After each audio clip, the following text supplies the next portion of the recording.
semuanya, jadi di sini saya ingin menjelaskan konsep dari otonomi daerah. Sebelumnya perkenalkan, nama saya Aulia Pertiwi Ramawati dengan NIM 4322011062. Otonomi daerah apa sih? Otonomi daerah adalah pemberian kewenangan kepada daerah untuk mengatur dan mengurus rumah tangganya sendiri sesuai dengan prinsip desentralisasi. Hal ini mencakup hak, wewenang, serta kewajiban daerah untuk mengelola potensi sumber daya alam, sumber daya manusia dalam rangka meningkatkan kesejahteraan masyarakat dan mendukung pembangunan yang lebih efektif. Tujuan utama dari otonomi daerah, pertama itu menurut para ahli, otonomi berguna bagi pengalokasian dan pendistribusian kekuasaan, pendelegasian wewenang dan tanggung jawab, pengambilan keputusan yang berkualitas, dan pengakomodasian partisipasi. Sementara menurut para praktis, otonomi bermanfaat buat pengurangan beban pemerintah tingkat atas, penumbuhan kemandirian dan kekuasaan daerah, dan sebagainya. Nah, tapi tujuan utama secara umum itu pertama itu meningkatkan pelayanan umum. Umum di sini tuh mengacu pada masyarakat yang berada pada suatu daerah tertentu yang menjalankan otonomi. Dengan adanya otonomi diharapkan pelayanan untuk masyarakat umum dapat ditingkatkan sehingga masyarakat tersebut bisa merasakan masyarakat umum dapat terlayani secara maksimal. Nah, sistem otonomi ini akan memberikan respon cepat bagi masyarakat yang memerlukan pelayanan, sehingga masyarakat otonomi ini dapat dirasakan secara langsung oleh masyarakat suatu daerah. Yang kedua, meningkatkan kesejahteraan masyarakat. Pelayanan yang maksimal dan memadai membuka akses untuk peningkatan kesejahteraan masyarakat di suatu daerah. Suatu daerah dapat mengelola rumah tangganya masing-masing, tentunya dengan penggunaan hak dan wewenang yang tepat dan bijak. Maka hasil dari otonomi ini yang berpengaruh langsung pada kesejahteraan masyarakat dapat dirasakan. Yang ketiga, meningkatkan daya saing daerah. Nah, daya saing daerah meningkat itu bukan untuk saling menjatuhkan daerah lain, tapi dengan adanya otonomi ini, maka kearifan lokal suatu daerah akan muncul dan memberikan warna terhadap keanekaragaman, kekhususan, serta keistimewaan suatu daerah tersebut. Nah, keberagaman ini tetap mengacu pada semboyan kita, yaitu berbeda-beda tapi tetap satu, atau yang kita kenal dengan Bhinneka Tunggal Ika. Yang keempat ada efisiensi pemerintahan. Nah, mengurangi beban pemerintah pusat dengan memberikan kewenangan kepada pemerintah daerah untuk menangani isu-isu yang lebih spesifik sesuai dengan kebutuhan daerah tersebut atau kebutuhan lokal. Nah, dengan desentralisasi, pemerintah daerah dapat lebih cepat dalam mengambil keputusan dan menyesuaikan kebijakan dengan kondisi masing-masing wilayah atau daerah tersebut, sehingga proses pemerintahan menjadi lebih efisien dan responsif. Nah, dari otonomi daerah itu pasti ada permasalahan dari pemerintah pusat dan pemerintah daerah. Nah, sejak diberlakukan paket undang-undang mengenai otonomi daerah, banyak orang yang membicarakan aspek positifnya aja, padahal di situ ada aspek negatifnya. Tapi memang tidak bisa disangkal bahwa otonomi daerah membawa perubahan positif di daerah dalam hal kewenangan daerah untuk mengatur dirinya sendiri. Nah, kewenangan ini menjadi sebuah impian karena sistem dari pemerintahan pusat yang lebih sentralistik cenderung menempatkan daerah-daerah lain itu tuh sebagai pelaku pembangunan yang tidak penting atau pinggiran. Nah, dampak dari negatif ini tuh mengikut serta dalam menggiringnya pelaksanaan dari aspek positifnya. Nah, kebijakan dari otonomi daerah juga akan menimbulkan persoalan dan akan menjadi persoalan yang lebih serius jika tidak ditangani dengan hati-hati dan tidak siaga. Nah, dan tanpa kita sadari juga dalam pelaksanaan otonomi daerah ini ada hal-hal yang kita takutkan tapi udah terjadi. Nah, pertama ini permasalahan yang udah terjadi itu ada eksploitasi pendapatan daerah. Yang pertama ini ada eksploitasi pendapatan daerah. Salah satu konsekuensi dari otonomi daerah adalah peningkatan keberwenangan daerah dalam mengelola keuangannya. Nah, mulai dari pendapatan hingga penggunaannya, banyak daerah cenderung menerapkan pola tradisional tanpa intensifikasi pajak dan retribusi untuk memaksimalkan pendapatan daerahnya. Dan sayangnya pendekatan ini seringkali eksploitatif dan menimbulkan berbagai masalah. Nah, yang kedua, kurangnya pemahaman terhadap konsep desentralisasi dan otonomi. Nah, pelaksanaan otonomi daerah seringkali terganjal oleh kurangnya pemahaman tentang desentralisasi dan prinsip-prinsip ekonomi. Nah, banyaknya aparatur daerah masih mengadopsi pola pikir birokrasi sentralistik yang menghambat penerapan tata kelola daerah. Nah, apa sih birokrasi sentralistik ini? Aparat pemerintah daerah itu lebih cenderung mempertahankan pola kerja lama yang tidak adaptif terhadap desentralisasi.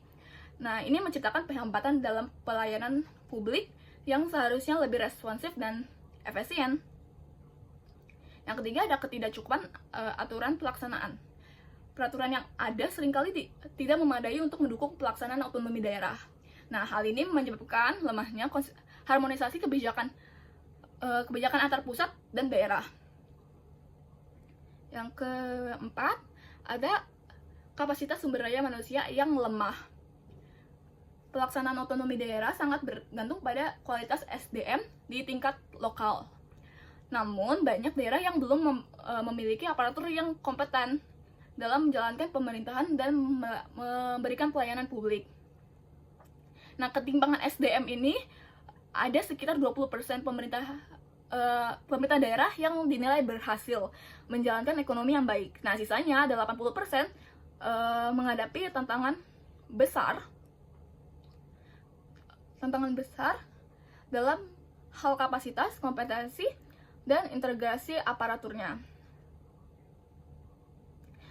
Dari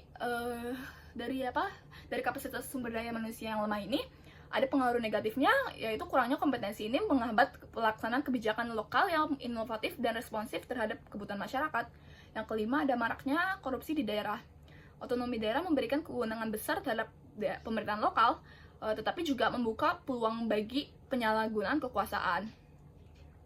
Nah, praktik korupsi ini, korupsi dalam bentuk penyalahgunaan anggaran, kolusi dalam pengadaan barang dan jasa, serta pemborosan anggaran semakin marak. Misalnya, beberapa pejabat menggunakan dana publik untuk studi banding yang tidak relevan atau membagi anggaran secara tidak etis. Nah, yang keenam, ada konflik antar daerah dan ancaman disintegrasi. Otonomi daerah memicu persaingan antar daerah, terutama terkait batas wilayah dan pembagian sumber daya.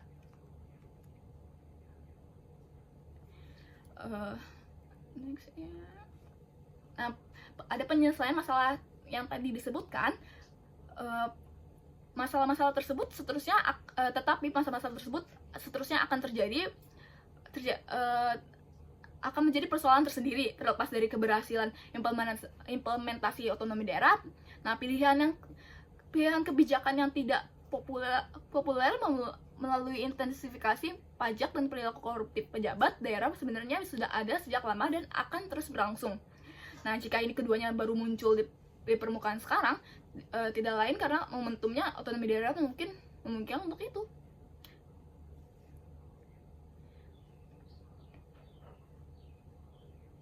Nah, untuk penyelesaian masalahnya itu ada 6 juga. Yang pertama itu penguatan regulasi dan kebijakan. Nah, pemerintah pusat berupaya harus memperbaiki regulasi agar pelaksanaan daerah lebih terarah dan tidak menimbulkan masalah baru. Dengan revisi undang-undang, pemerintahan harus merevisi undang-undang tentang pemerintahan daerah, seperti Undang-Undang Nomor 32 Tahun 2004 yang digantikan oleh Undang-Undang Nomor 23 Tahun 2014 untuk memperjelas kewenangan pemerintahan pusat dan daerah, yang hal ini bertujuan untuk menghindari konflik regulasi dan tumpang tindih wewenang. Yang kedua itu ada pengawasan peraturan daerah. Nah, peraturan daerah di sini tidak sesuai dengan peraturan nasional dan harus diperiksa, dan jika perlu dibatalkan. Pemerintahan pusat melalui Kementerian Dalam Negeri mengawasi pemerintahan daerah yang berpotensi menyimpang atau bertentangan dengan kebijakan nasional. Nah, yang kedua itu ada efisiensi anggaran dan pengelolaan keuangan. Pengelolaan keuangan daerah menjadi perhatian utama untuk mencegah pemborosan dan meningkatkan efektivitas anggaran. Dengan reformasi anggaran, pemerintah pusat mendorong daerah untuk menerapkan efisiensi anggaran seperti mengurangi belanja tidak penting, misalnya tuh kayak perjalanan dinas yang tidak relevan, dan mengalokasikan anggaran untuk program prioritas yang berdampak langsung pada masyarakat, atau contohnya itu kayak transportasi atau infrastruktur daerah tersebut. Nah, yang kedua dengan peningkatan dana alokasi khusus atau DAK. Untuk membantu daerah tertinggal, pemerintah juga meningkatkan alokasi dana khusus ini untuk sektor-sektor strategis seperti pendidikan, kesehatan, dan infrastruktur yang tadi saya bilang. Nah, yang ketiga, ada peningkatan kapasitas SDM. Nah, kualitas sumber daya manusia di pemerintahan daerah itu sangat berpengaruh pada kebebasan otonomi. Pemerintahan pusat mengambil langkah-langkah untuk meningkatkan kompetensi aparatur daerah dengan cara pelatihan dan pendidikan, sertifikasi kompetensi, dan beasiswa pemerintah. Yang keempat, ada penerapan good governance. Reformasi tata kelola pemerintah terus didorong untuk menciptakan pemerintahan daerah yang transparan, akuntabel, dan partisipatif. Dengan cara reformasi birokrasi, terus pemberantasan korupsi. Nah, dengan cara reformasi birokrasi itu pemerintah pusat mendorong simplifikasi birokrasi dengan mengurangi hierarki yang tidak diperlukan, dan mengintegrasikan pelayanan dalam satu pintu atau one stop service, dan menerapkan teknologi informasi untuk mempercepat pelayanan publik. Nah, kalau yang pemberantasan korupsi, pemerintah pusat itu melalui Komisi Pemberantasan Korupsi atau KPK, dan Badan Pemeriksaan Keuangan atau BPK, dan Inspektorat Jenderal memperkuat pengawasan penggunaan anggaran daerah untuk mencegahnya korupsi.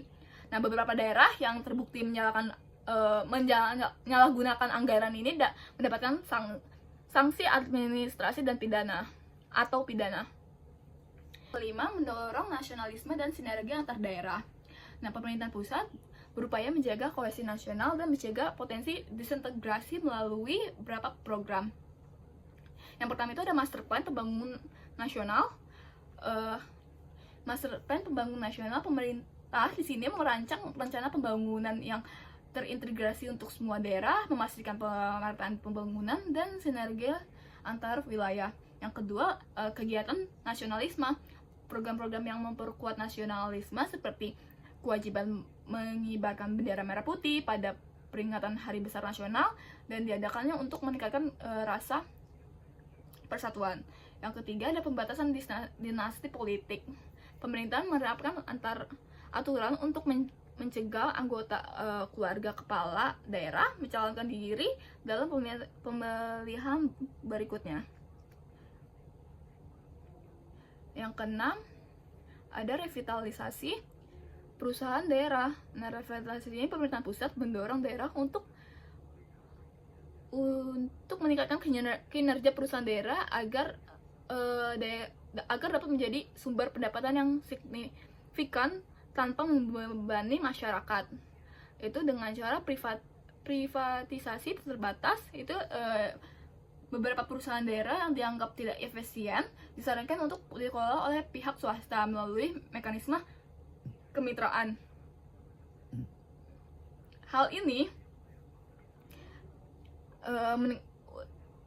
untuk memungkinkan perusahaan tersebut beroperasi lebih profesional dan menguntungkan. Yang kedua itu dengan cara peningkatan tata kelola. Pemerintahan pusat memberikan kewenangan kepada daerah untuk menerapkan prinsip tata kelola perusahaan yang baik atau good corporate governance di perusahaan daerahnya. Nah, saran dari saya, pertama itu pemerintahan daerah dalam rangka meningkatkan efisiensi dan efektivitas penyelenggaraan otonomi daerah perlu memperhatikan hubungan antar susunan pemerintahan dan antar pemerintah daerah, potensi dan keanekaragaman daerah. Yang kedua itu konsep otonominya tuh luas, nyata, dan bertanggung jawab tetap dijadikan acuan dengan meletakkan pelaksanaan otonomi pada tingkat daerah yang paling dekat dengan masyarakat. Contohnya ya infrastruktur, pendidikan, terus kesehatan. Nah, yang ketiga itu keterlibatan masyarakat dalam pengawasan terhadap pemerintahan daerah juga perlu diupayakan. Nah, kesempatan yang seluas-luasnya perlu diberikan kepada masyarakat untuk berpartisipasi dan mengambil peran.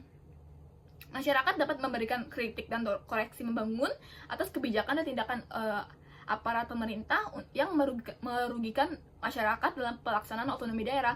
Nah, karena pada dasarnya otonomi daerah itu kan ditujukan untuk meningkatkan kesejahteraan masyarakat. Nah, oleh karena itu masyarakat juga perlu bertindak aktif dan berperan serta dalam rangka menyukseskan pelaksanaan otonomi daerah. Nah, sekian dari penjelasan konsep otonomi dari saya. Makasih.